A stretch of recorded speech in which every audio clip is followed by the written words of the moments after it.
Ya, vamos a seguir entonces con la materia y no sé si se escucha bien.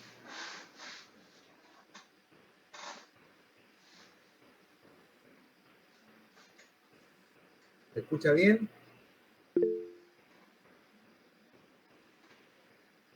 Ya, vamos entonces a seguir con la materia y ¿Se lo escucha bien, profesor? ya. Bueno, vamos a seguir entonces con la materia. Quedamos en el artículo tercero de la Constitución Política. Y el artículo tercero señala lo siguiente. Se refiere a las formas de Estado. Formas de Estado. El artículo tercero señala que el Estado de Chile es unitario. Su administración será funcional y territorialmente descentralizada o desconcentrada en su caso, de conformidad a la ley. Los órganos del Estado promoverán el fortalecimiento de la regionalización del país y el desarrollo equitativo y solidario entre las regiones, provincias, comunas del territorio nacional.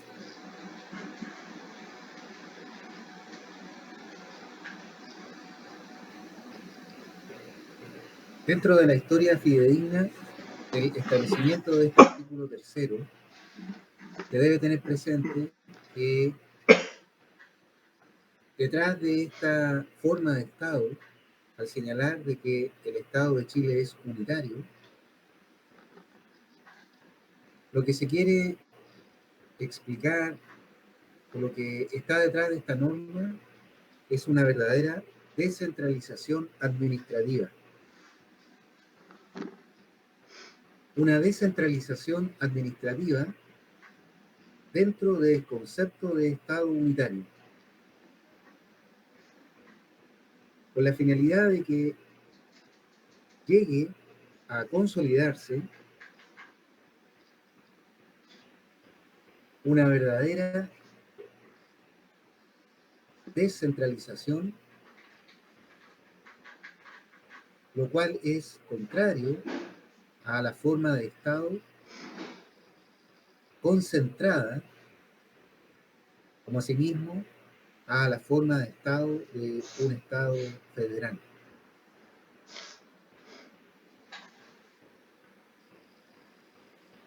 Sin embargo, si bien nosotros vivimos conforme al artículo tercero en un Estado unitario, se debe tener presente de que entre el Estado unitario y el Estado federal existe un Estado intermedio que se ha denominado en la actualidad como el Estado regional. Este Estado regional es también una forma de Estado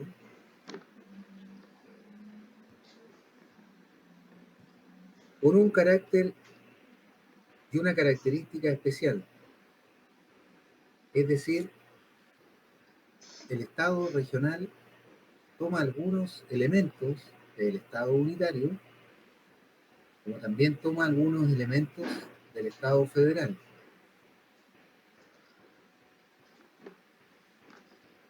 Este Estado regional se caracteriza porque sus regiones pueden autogobernarse, pero sin alcanzar una autonomía,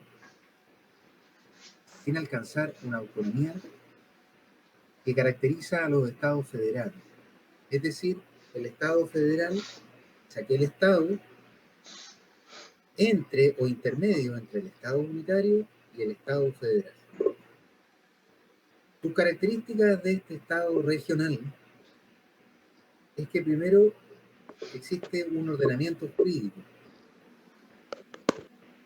es decir, este ordenamiento jurídico existe una constitución política, existe una jerarquía de las normas, existe una supremacía legal, existe por lo tanto una estructura orgánica del ordenamiento jurídico de este Estado regional. Segundo, las autoridades de gobierno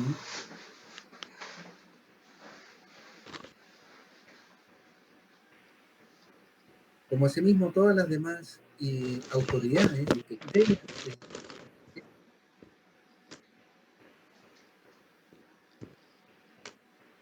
Profesor, disculpe, ¿puede repetir la última parte? la segunda característica del Estado regional. La segunda característica es la existencia de autoridades. Estas autoridades integran un sistema político. Y este sistema político o conjunto de autoridades son aquellas que toman las decisiones dentro de este Estado regional. Dentro de la tercera característica del Estado regional es la existencia de los gobernados o pueblos. Son aquellos que son los destinatarios del ordenamiento jurídico. O por decirlo de otra manera, son los beneficiados por esta organización gubernamental que es el Estado regional. La cuarta característica es que existe una unidad de territorio, incluyendo acá el territorio nacional, como asimismo, por ejemplo, el territorio insular y el espacio aéreo. A pesar de la existencia de una unidad de territorio, este Estado regional se va a dividir en regiones. Y por lo tanto, una de las características de este Estado regional es que permite el desarrollo de estas regiones de manera equitativa, de manera proporcional, y le entrega a cada una de estas regiones una determinada autonomía para poder desarrollarse, para poder implementar diferentes medidas. Y por lo tanto, estas regiones se caracterizan por tener una unidad regional, una identidad regional, cierta identidad en la población, cierta identidad geográfica, cierta identidad en los recursos que extraen. Por lo tanto, cada una de estas regiones,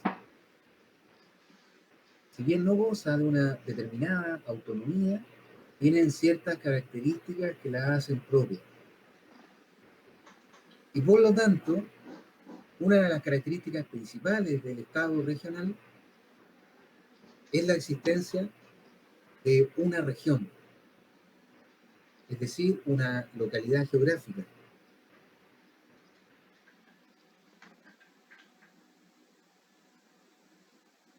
en la cual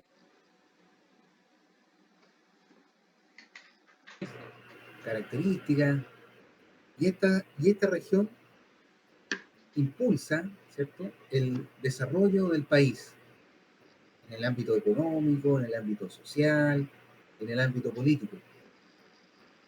Si bien no existe una región independiente, con autoridades independientes, con un patrimonio independiente, existe, por lo tanto, en la Constitución política, una región fortalecida, una región que le permite, ¿cierto?, un desarrollo equitativo en beneficio del bien común. Por lo tanto, entendiendo la forma de Estado unitaria que tiene el país, debemos, por lo tanto, asimilar este Estado unitario hacia o evolucionar mejor dicho, hacia un Estado regional, en que existe una preponderancia de la región. Pero la Constitución no se queda solamente con definir lo que es un Estado unitario y lo que es un Estado regional, sino que va un poquito más allá la Constitución. Y dice, mire, en el inciso segundo del artículo tercero, señala que su administración es funcional y territorialmente descentralizada o desconcentrada según el caso. Entonces, hay que entender qué se entiende por descentralización, qué se entiende por desconcentración. La descentralización es una forma de administrar el gobierno o el Estado que no debe confundirse con la desconcentración. Esta descentralización es una novedad de nuestra constitución política y que proviene de la regionalización del país, deriva de ese proceso. Y por lo tanto, se establecieron determinados organismos que deben gozar de ciertas características, porque la descentralización debe ir orientada a fortalecer a la región. Las características de los organismos u órganos que son descentralizados es primero que los organismos deben gozar de una personalidad jurídica de derecho propio. Tienen determinadas funciones, atribuciones establecidos por la ley. Es decir, es un órgano que tiene una creación y una organización propia que le fue entregada por la ley y que esa personalidad le permite cumplir determinadas funciones de carácter independiente. Tiene una organización, tiene una estructura, tiene una personalidad jurídica y tiene asimismo patrimonio propio. La regla general de los órganos descentralizados es que sus autoridades, sus integrantes, por regla general, son elegidos a través del sufragio universal. Son elegidos mediante el sufragio universal y por votación directa. Así, por ejemplo, esta característica se cumple en los gobiernos regionales, principalmente.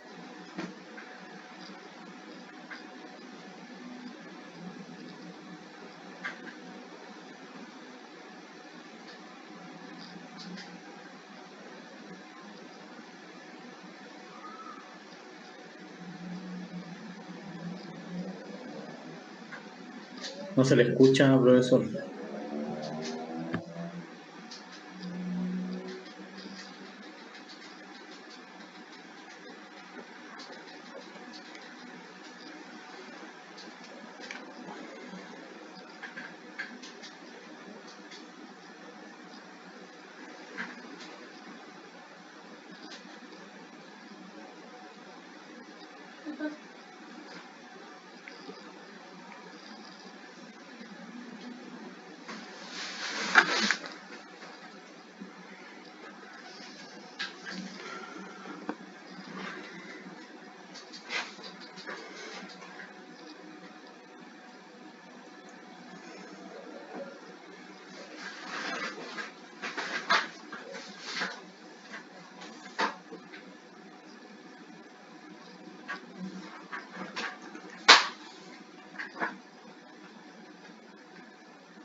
Córtala.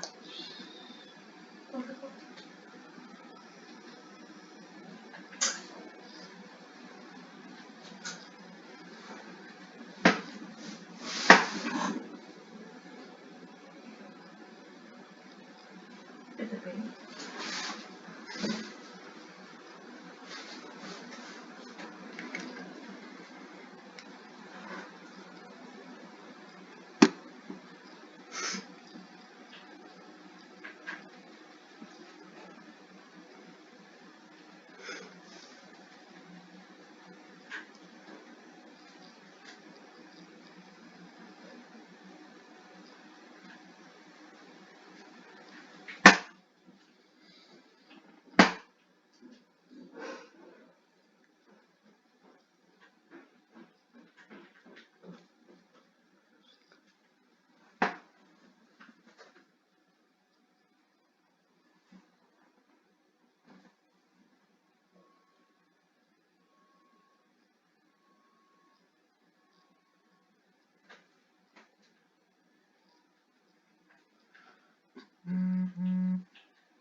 Ya, ahí sí.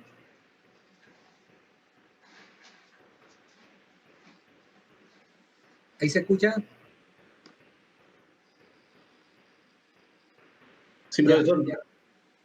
¿Cómo está, Adriana?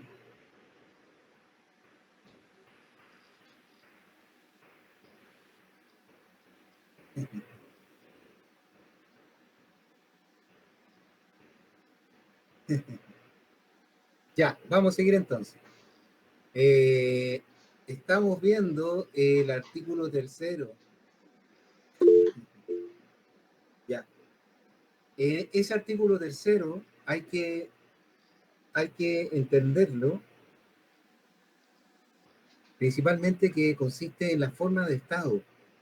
Hay que entender este artículo tercero en el sentido de que la forma de organización política del país, su organización política, su organización administrativa, la forma de nombrar a sus gobernantes, la forma de distribuir la organización, es es un Estado unitario.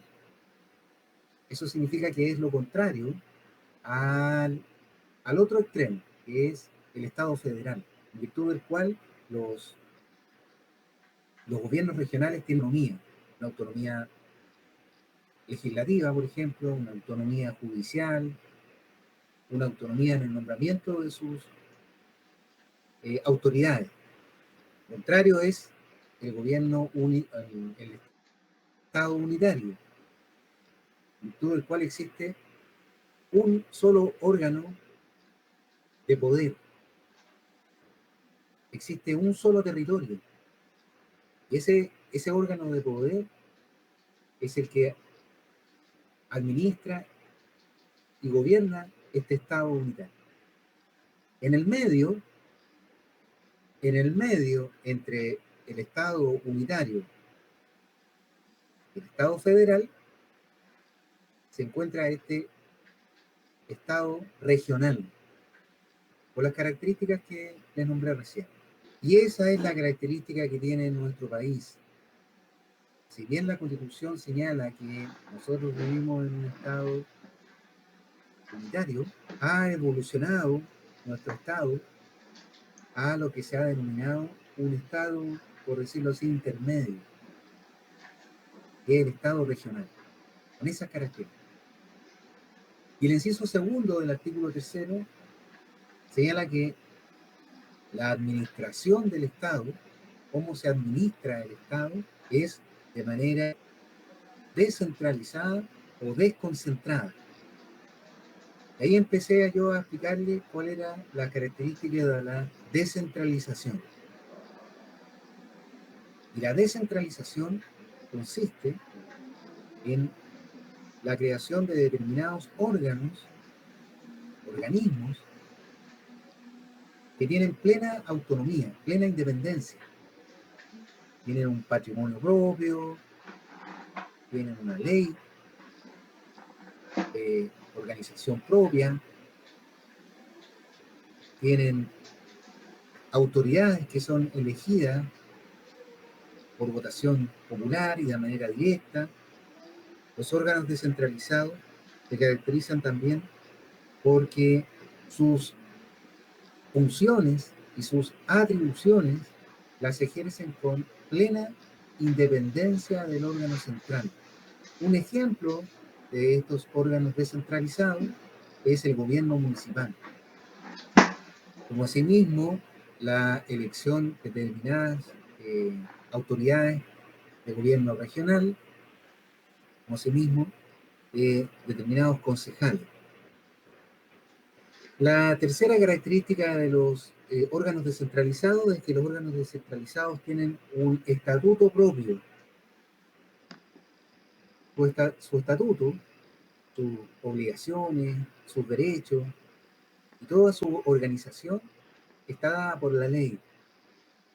Y finalmente tienen también un sistema de control propio e independiente. Los órganos que lo fiscalizan son órganos de control y de fiscalización propios que no vienen tampoco dados por el gobierno central, por decirlo así. Sin embargo, en Chile, conforme a las características dadas por la Constitución política, en nuestro país no existe una plena descentralización. No existe una plena descentralización, sino lo que regula nuestra Constitución es lo que se ha denominado una descentralización administrativa. No existe en nuestra sociedad o en nuestro país una descentralización política. Toda vez que no hemos avanzado en la creación de órganos regionales independientes con designación propia de las autoridades. Por ejemplo, todavía en la actualidad, el intendente regional y los gobernadores son elegidos por el presidente de la República y son de exclusiva confianza del presidente. Por lo tanto, se mantienen en sus cargos hasta que tengan esa confianza dada por el presidente de la República. Sin embargo, más de alguno debería estar pensando que en la actualidad, próximo año, van a ser elegidas ciertas autoridades regionales mediante la votación popular y directa de los ciudadanos de cada región. Lo contrario de la descentralización en el otro ámbito, lo contrario es los órganos desconcentrados. Los órganos desconcentrados son aquellos órganos del Estado que si bien tienen recursos propios, pero estos recursos son delegados, sus competencias y sus atribuciones son delegados del gobierno central. Por lo tanto, no gozan de la misma autonomía, no gozan de la misma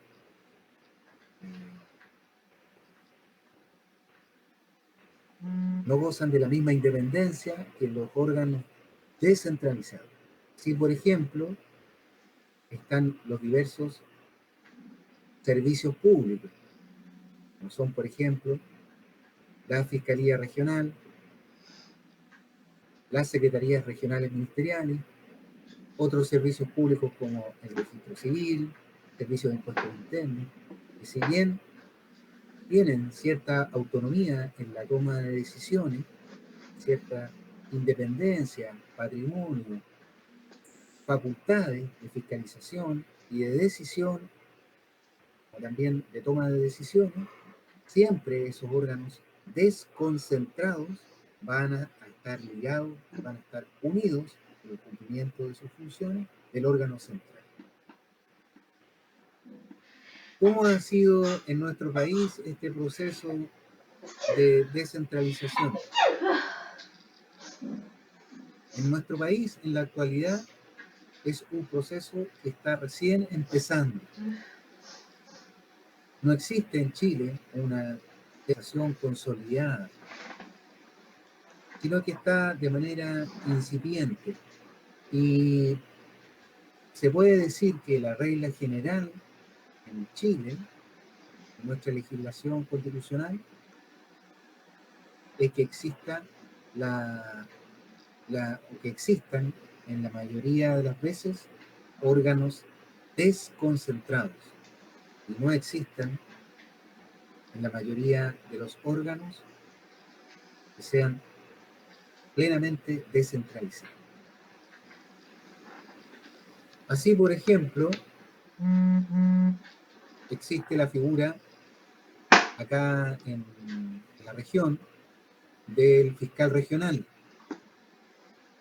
El fiscal regional es típicamente, o es un ejemplo netamente de un órgano desconcentrado. Asimismo, también existen en las regiones otros órganos desconcentrados, como es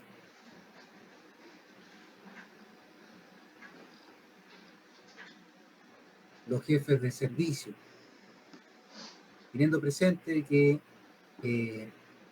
nuestra Constitución requiere que su administración vaya hacia el logro de poder establecer plenamente una descentralización. Muy unido con este artículo tercero, muy ligado y unido, está el artículo cuarto. El artículo cuarto de la Constitución Política se refiere no ya a la forma del Estado, sino que el artículo cuarto se refiere ya a la forma de gobernar, es decir, al tipo de gobierno. Y señala el artículo 4, Chile es una república democrática. Chile es una república democrática.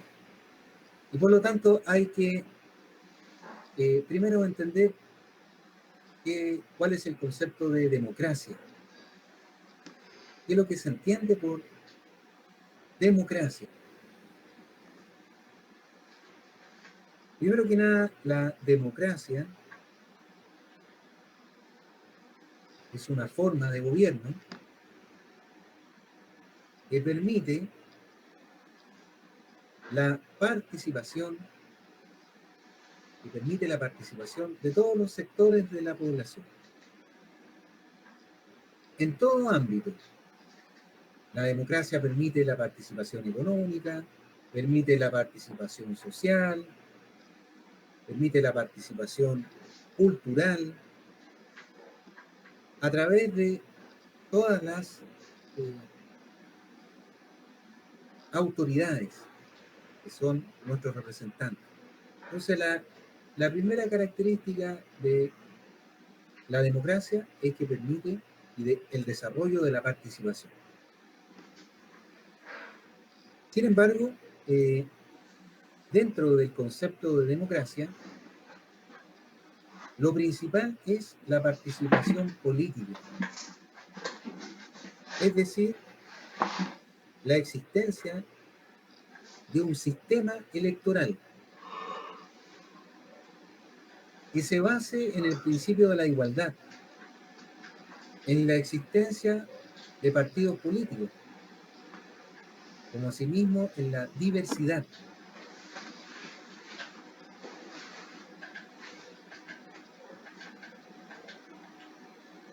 Como cuarta o tercera característica de la democracia es el reconocimiento también de los grupos intermedios.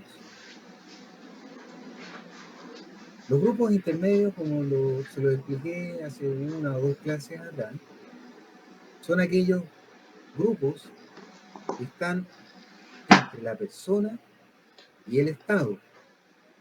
Son aquellos grupos que permiten el desarrollo y el desenvolvimiento de un país. Ahí está, por ejemplo, los partidos políticos,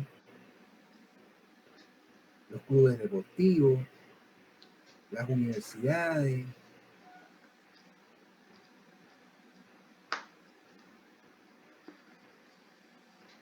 Estos grupos intermedios también son un elemento y una característica de importancia para la democracia.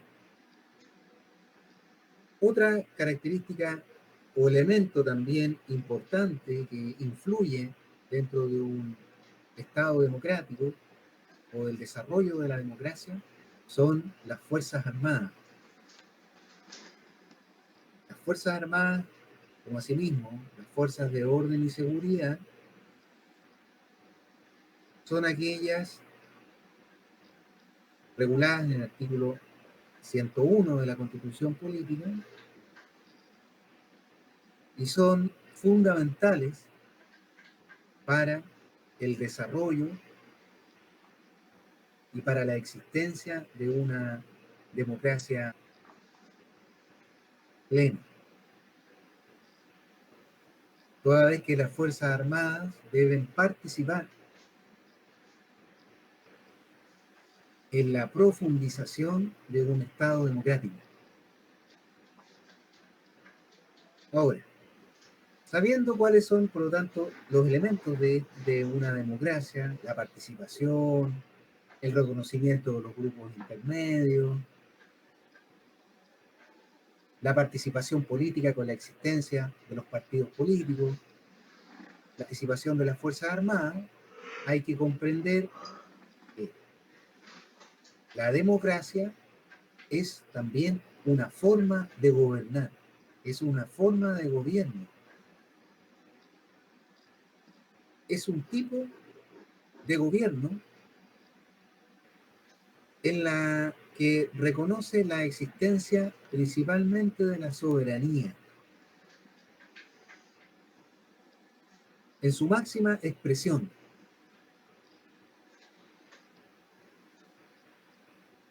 Haciendo un pequeñito resumen histórico, en los antiguos estados, el gobierno era ejercido por el rey, ¿cierto? Por el monarca. Y ese poder de gobernar había sido entregado por Dios. Con posterioridad y con el desarrollo de la libertad, de la igualdad, y con el desarrollo de algunos pensadores como Rousseau y Montesquieu, ese poder que tenía el monarca o el rey ya no fue dado por Dios, sino que fue entregado a los ciudadanos al pueblo. Y el pueblo ejerce, por lo tanto, la soberanía y se la entrega a sus representantes. Por lo tanto, este tipo de gobierno o de ejercer el gobierno, que se llama la democracia, está recogido en el artículo 4 de nuestra Constitución Política. También está recogido en el artículo 13 de nuestra Constitución,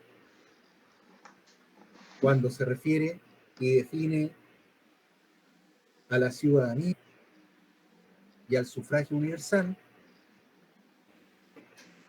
También el gobierno democrático está regulado en el artículo 18, porque en el artículo 18 establece el sistema electoral, donde señala que el sistema electoral del Estado es un sistema electoral público, es un sistema electoral directo, donde existe una ley orgánica constitucional que regula este sistema electoral. Bien está recogido el gobierno democrático en el artículo 19, número 5, en el artículo 19, número 12, y artículo 19, número 13 y 15. Ese artículo 19 se refiere a los derechos fundamentales de la persona humana. Ese artículo 19 nosotros, el próximo semestre, yo se los voy a explicar, espero que presencialmente nos podamos conocer, podamos tener una clase más directa, pero ese artículo 19 también recoge este principio del gobierno democrático.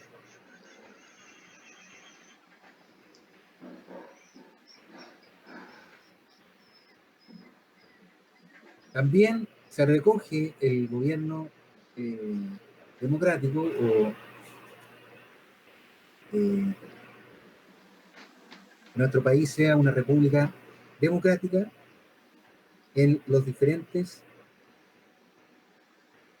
principios de separación de gobierno y de supremacía constitucional.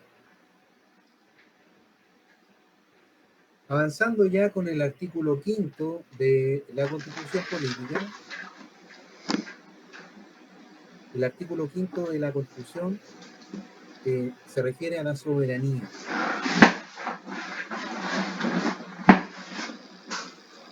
Están muy unidos y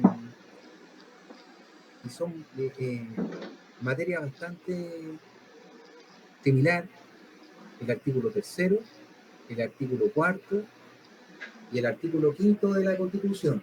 Son artículos bien parecidos, se refieren a una materia que está bien relacionada. Y por lo tanto, el artículo 5 se refiere al ejercicio de la soberanía. Y señala que la soberanía reside en la nación.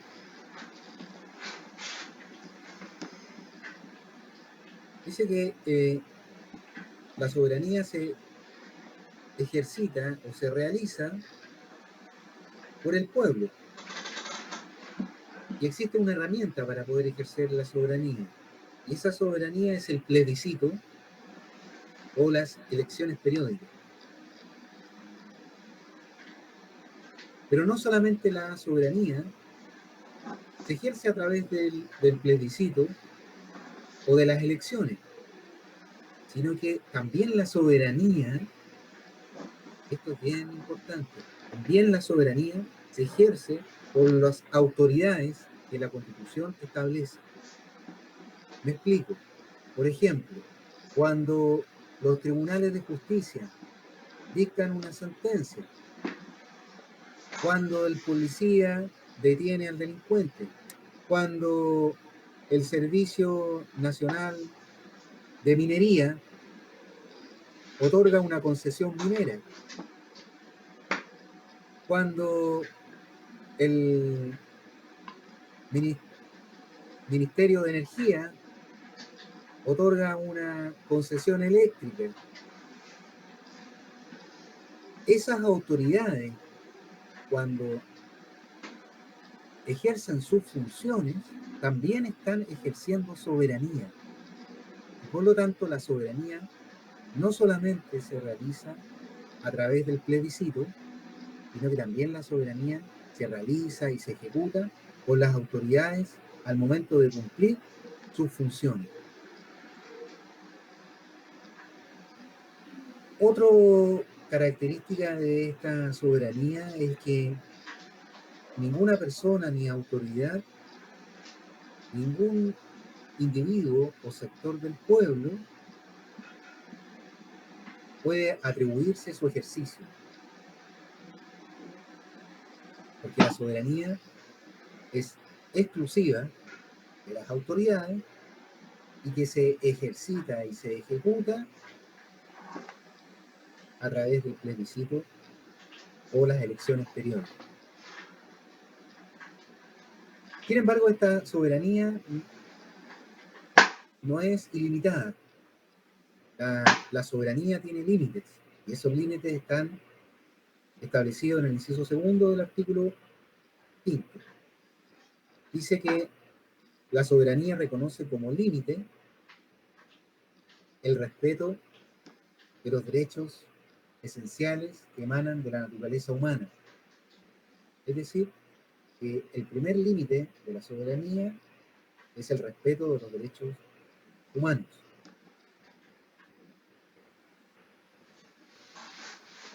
¿Por qué razón? Porque señala que el Estado, dentro de sus obligaciones y de sus deberes, son el de respetar y promover el ejercicio de estos derechos humanos. Como asimismo, estos derechos humanos están reconocidos por la Constitución y asimismo estos derechos humanos también están reconocidos por los tratados internacionales que han sido ratificados por Chile.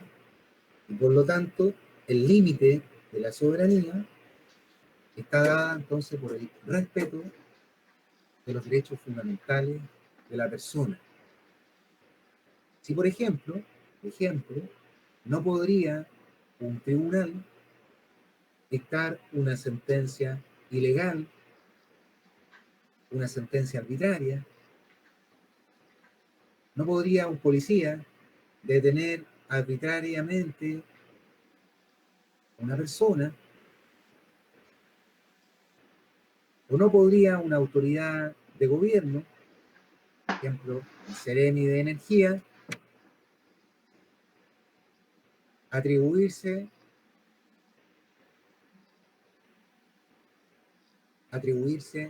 funciones que no le competen, porque en ese caso estaría vulnerando ciertos derechos garantizados por la Constitución.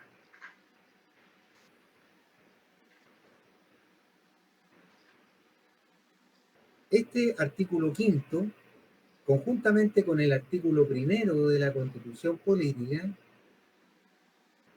es el artículo más importante de las bases de la institucionalidad.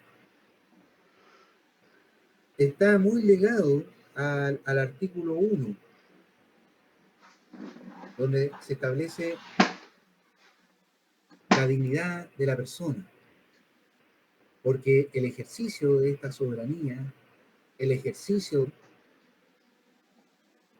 tiene como límite el reconocimiento de la dignidad del hombre, reconocimiento de la dignidad humana. Y cuando esa soberanía vulnera la dignidad del hombre y vulnera la dignidad del ser humano, cae en una ilegalidad y por lo tanto deberá determinarse las responsabilidades que la ley establece. Esta soberanía, entendida de esta manera, entonces, se define como un poder de gobierno. Es una forma de mandar, de gobernar.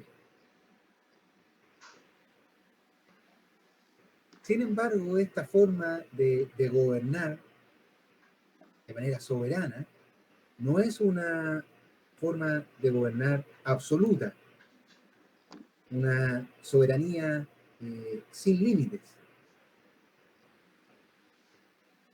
sino que esta soberanía se va a dividir. Dentro del Estado, esta soberanía no está entregada a un solo órgano de poder, sino que la soberanía del Estado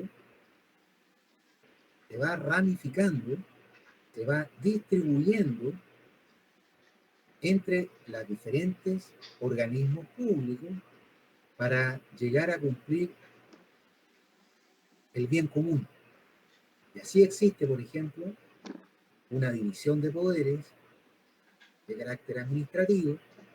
Existe la figura del presidente de la República, la figura de los intendentes, el gobernador, los seremis, secretarios regionales ministeriales, de energía, de minería, de gobierno,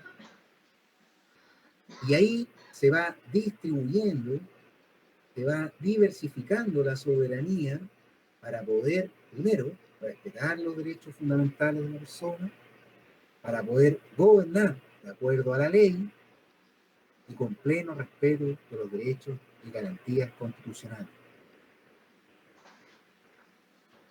Sin embargo, hay que también entender que la soberanía, como forma de gobierno, como forma de poder político, nuestro Estado es independiente. Nosotros como país, como forma de organización política, social y económica, somos soberanos de otros países para poder cumplir con las determinadas eh, funciones de nuestro gobierno.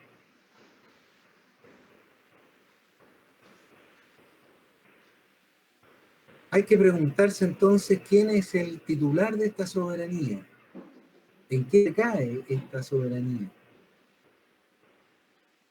quién ejerce la. Principalmente la soberanía reside en la nación, dice la Constitución. La soberanía reside en la nación. Antiguamente se entendía por nación el concepto del pueblo, pero en la actualidad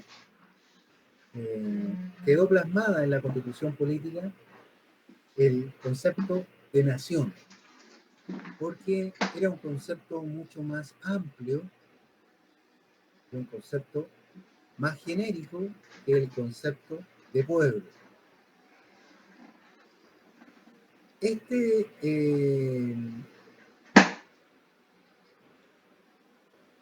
Esta soberanía que radica en la nación, ¿cómo se puede explicar a lo largo de la historia? ¿Cuál es la razón en que en la actualidad todos nosotros, yo, ustedes que ahí me están mirando, sin distinción, puedan ejercer la soberanía? No fue un tema de un momento para otro, sino que esto fue a lo largo del desarrollo de la historia de los pueblos. Como yo les dije, la soberanía en un primer momento radicaba en el monarca, en el rey. Sin embargo, con posterioridad, esa soberanía, a través de una separación de poderes, a través de un pacto social, esa soberanía fue radicada en la persona. Y esa persona era la que configuraba una nación.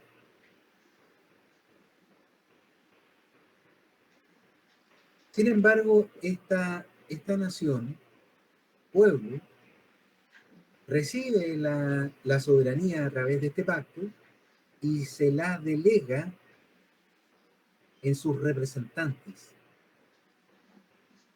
Va delegando la soberanía en sus autoridades. Y esas autoridades son elegidas democráticamente para conformar, por lo tanto, una determinada sociedad política. Y esta sociedad política reside, ¿cierto? Esta soberanía delegada va desarrollando y va permitiendo la consolidación en su ejercicio. Entonces ahora, sabiendo quién es el titular de la soberanía, hay que saber cómo se ejerce. Y para la Constitución, el ejercicio de la soberanía se ejerce a través del plebiscito. El plebiscito es una determinada forma de poder delegar en determinadas autoridades este poder o la soberanía. Y el plebiscito se realiza para la elección de algunas autoridades. Y así, por ejemplo, el plebiscito existe para el nombramiento del presidente de la República, como asimismo para el nombramiento de algunas autoridades de las autoridades del Congreso Nacional, presidente de la República y miembros del Congreso Nacional.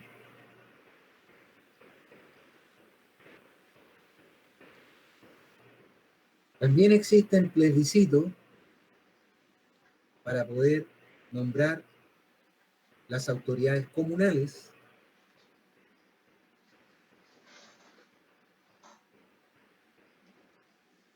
de conformidad con lo establecido en el artículo 118 de la Constitución. Sin embargo, no es lo mismo el ejercicio de la soberanía a través del plebiscito y el ejercicio de la soberanía a través de otras elecciones. Este plebiscito para el nombramiento de estas autoridades permite, por lo tanto, la consolidación de la democracia. Y así, por ejemplo, el presidente de la República es elegido cada 4 años, cada 8 años son elegidos los senadores, conforme al artículo 49, cada 4 años son elegidos los consejos, los concejales y los alcaldes, conforme al artículo 119,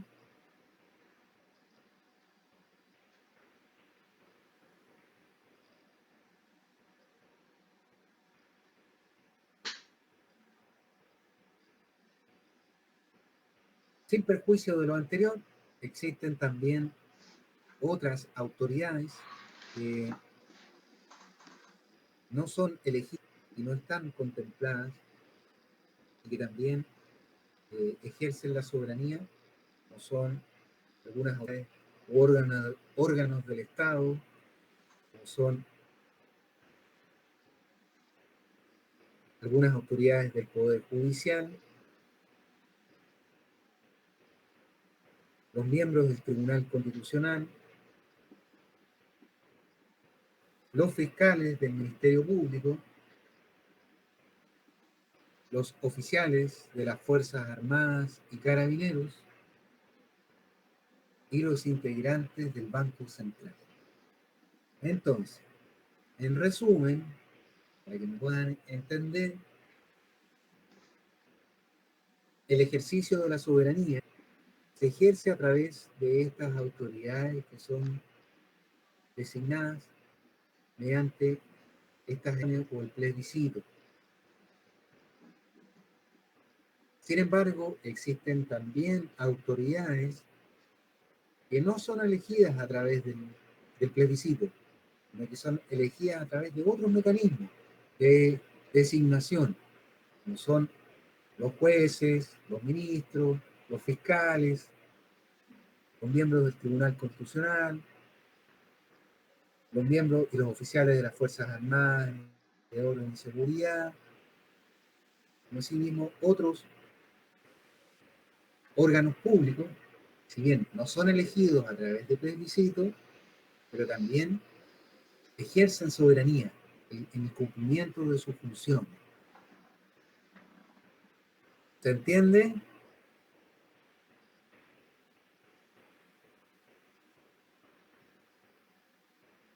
¿Se entiende? ¿Cómo vamos?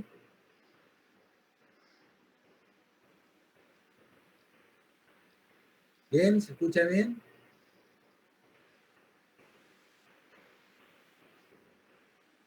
Sí, profesor, se A escucha ver, bien. no sé ¿Se si me escucha escucha bien? Cristian Humberto.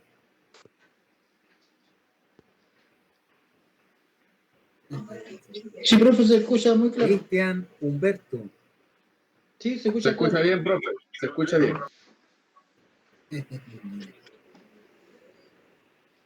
¿Me escucha Cristian Humberto? Sí, profe, se escucha claro.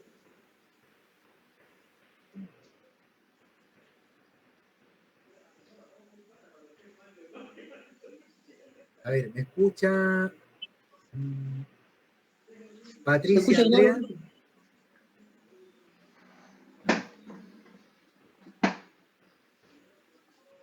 profe. Ya.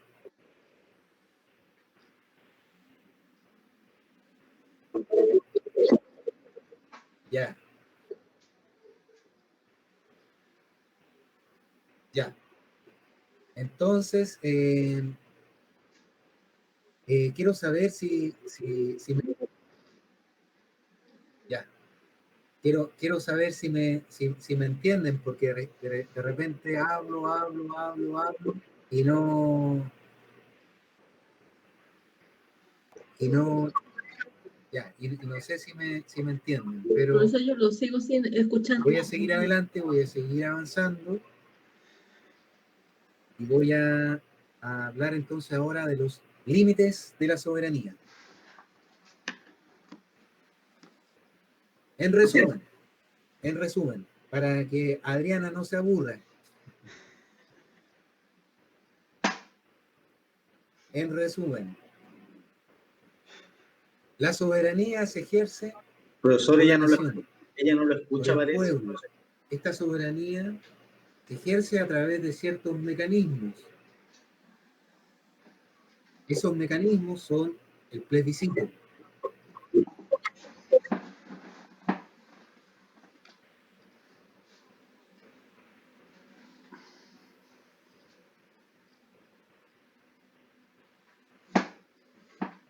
Ya, esta soberanía se ejerce a través del plebiscito. Pero esta soberanía no tiene. Dice,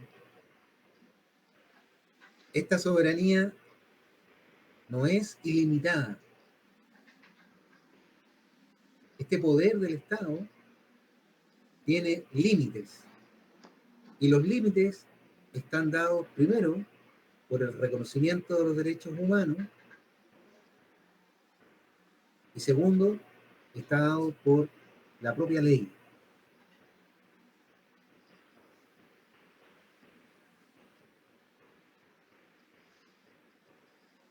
El único límite que establece el ejercicio de la soberanía es el respeto de los derechos esenciales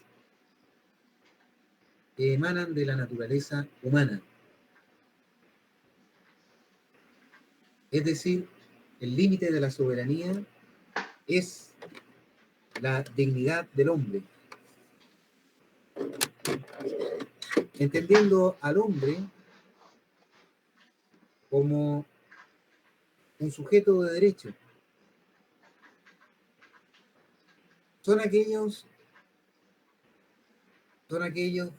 derechos que emanan del hombre, inherentes a su dignidad y que han sido reconocidos internacionalmente. Estos derechos que emanan de la naturaleza humana, estos derechos del hombre, siempre deben ser reconocidos y deben ser protegidos por el ordenamiento jurídico, por la ley. Y son reconocidos en nuestra Constitución política, principalmente en el artículo 19. No solamente en el artículo 19 de la Constitución, sino que también son reconocidos en los tratados internacionales que se refieren a derechos humanos, y esos tratados internacionales deben haber sido ratificados por nuestro país, que es el sistema de la ratificación. El primer sujeto que tiene la obligación de respetar los derechos que emanan de la naturaleza humana es el Estado. Entendiendo al Estado no en un concepto restringido, sino que a todo órgano,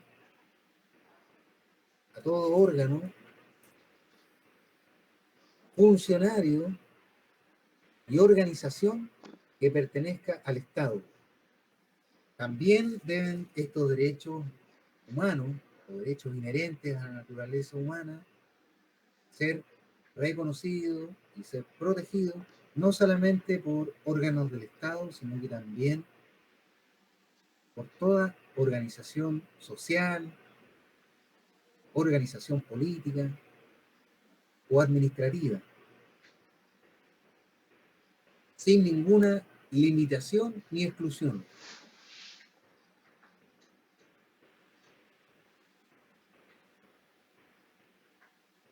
Deteniéndome un poco en esta parte, hay que tener presente que los derechos humanos o los derechos inherentes a la persona humana no solamente son reconocidos por nuestro ordenamiento jurídico interno, sino que también son reconocidos por tratados internacionales.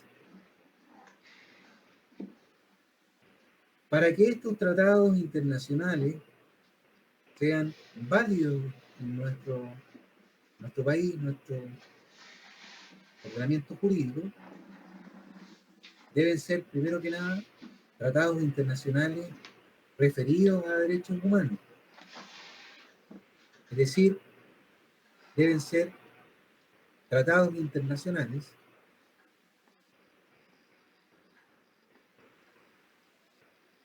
referidos a materias de derechos humanos y a la vez deben ser estos tratados reconocidos por nuestro ordenamiento jurídico interno.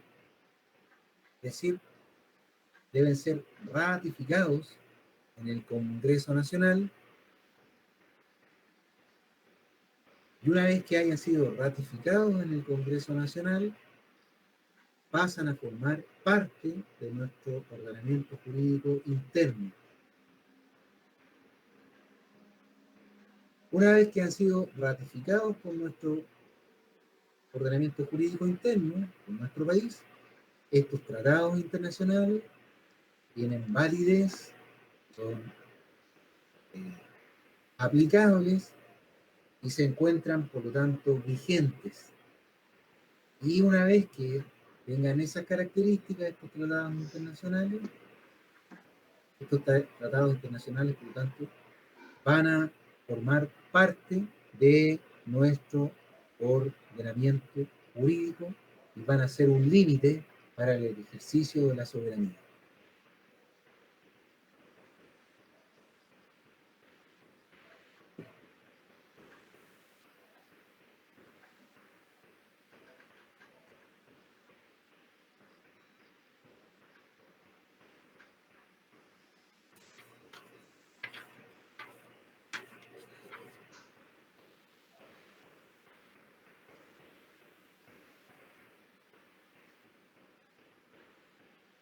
Bien, vamos a seguir entonces con el artículo 6 de nuestra Constitución Política, que se refiere al Estado de Derecho. Uno de los artículos bien importantes de nuestra Constitución es, por lo tanto, el artículo 1 y el artículo 5 de la Constitución Política. Pero también es bien importante el artículo 6 y el artículo 7 de la Constitución. El artículo 6 y 7 se refieren, el primero, al principio de legalidad,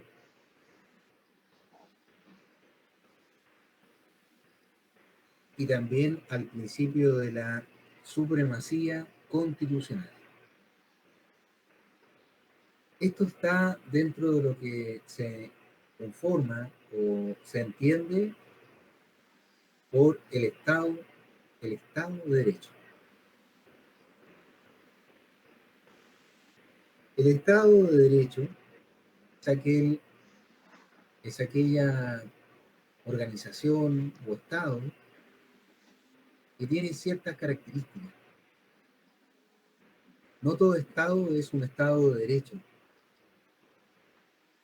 porque para que estemos en presencia de un Estado que respete los derechos humanos, que se someta a la ley y a la Constitución, debe, primero, caracterizarse por una supremacía constitucional. Una supremacía constitucional. Segundo, debe existir un principio de legalidad.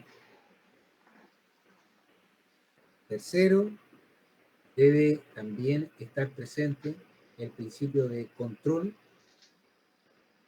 o de responsabilidad.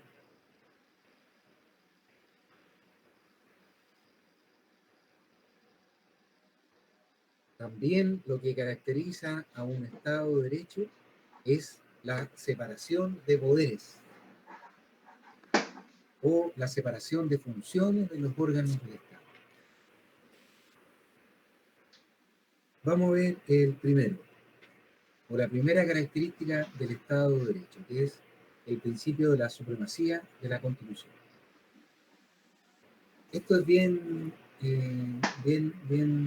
importante porque uno de las principales características de nuestro Estado de Derecho es que existe una supremacía constitucional.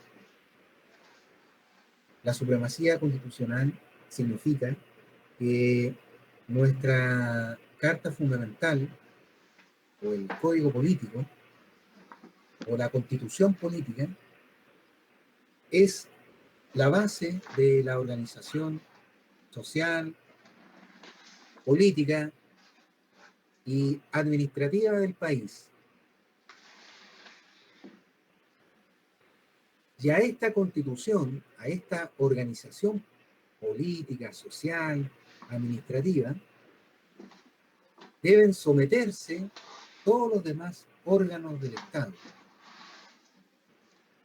Toda persona, órgano e institución debe estar supeditada a la constitución política. Debe estar en armonía con la constitución política. Toda vez que existe un órgano fundamental de esto, que es el Tribunal Constitucional. El Tribunal Constitucional es aquel órgano en virtud del cual ejerce un control anterior y un control posterior de la constitucionalidad, por ejemplo, de la ley, de algunas atribuciones del presidente de la República. Por lo tanto, si es que los órganos del Estado, si es que algún sujeto, persona o institución vulnera este principio de la supremacía constitucional, ese acto o ese hecho carece de validez. Y ese acto es nulo y genera, por lo tanto, las responsabilidades inherentes y genera responsabilidades en el ámbito penal, administrativo y civil. Otro principio importante de nuestro Estado de Derecho es el principio de la legalidad. Es decir, que todas las autoridades, todos los funcionarios del Estado, toda persona o gobernante debe actuar dentro de los límites de su competencia. Es decir, este principio de legalidad no solamente rige para los órganos públicos, sino que rige para todo funcionario, organismo e institución que actúe dentro de su competencia, dentro de sus atribuciones. El tercer principio de un Estado de Derecho es el principio de la responsabilidad. Es decir, que las funciones de los órganos públicos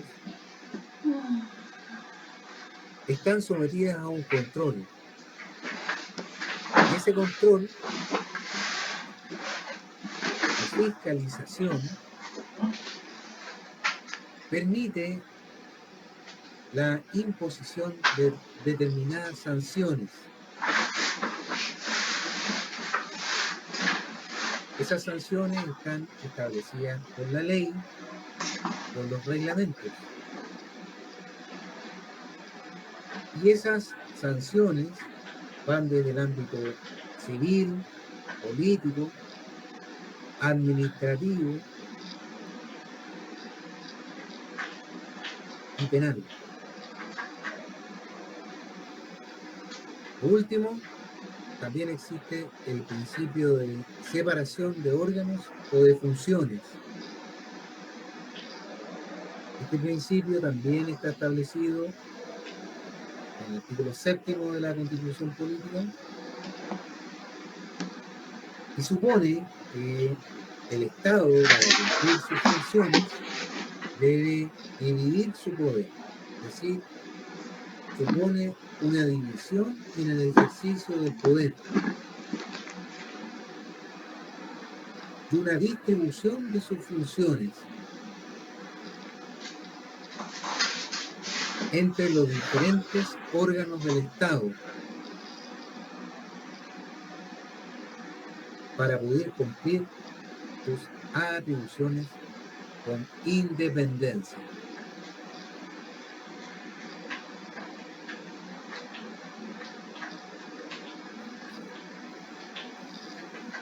Bien, vamos a quedar hasta ahí.